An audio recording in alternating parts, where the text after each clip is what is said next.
మళ్ళీ మళ్ళీ ఇంకెవరో ఒకరు నా భార్యను 11 ఏళ్ల క్రితం వశీకరణ చేసుకున్నాడు అంటూ కూడా ఏదో ఒక ఆడియో వచ్చింది సార్. అదే అదే అసలు అదేంటి? అదే. ఆ భార్యాభర్తలు వాళ్ళకేదో గొడవ వచ్చేసి వాళ్ళు విడిపోయారు. ఆ, ఆ, విడిపోయారు వాళ్ళు. ఆమెకు కొడుకు ఉన్నాడు. ఆ, వాడు ఇప్పుడు 30 ఏళ్ళు దాటాడు పెద్దోడు. ఓకే. మన సంఘంలో కీబోర్డ్ అతనే వాయిస్తాడు. ఉమ్, ఇంత చేస్తే అసలు వాళ్ళు ఉండే ఇల్లు ఎక్కడ కూడా నాకు ఇప్పుడు కూడా తెలియదు. ఓకే. ఆమెను వశీకరణ అంటాడు ఆయన. ఉమ్, అంత మూర్ఖులు, నోటికి ఏదొస్తుంది మాట్లాడే మూర్ఖులు ఎక్కువ మంది ఉన్నారు. ఆమెను వశీకరణ భార్యాభర్తలకు ఏదో విభేదాలు వచ్చి ఉమ్, వాళ్ళు విడిపోయారు.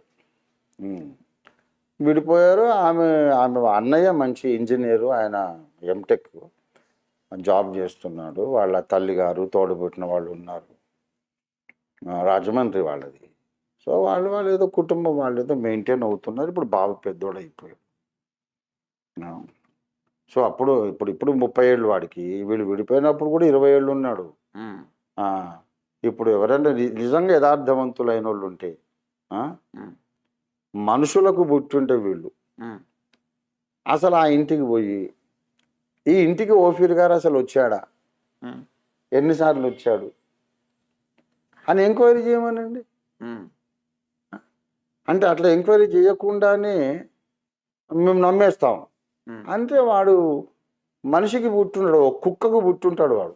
ఉమ్, yes, this is my serious faith and my conviction. Is born to a dog, not a human being.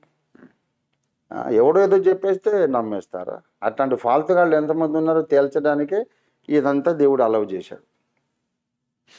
Okay sir. Okay.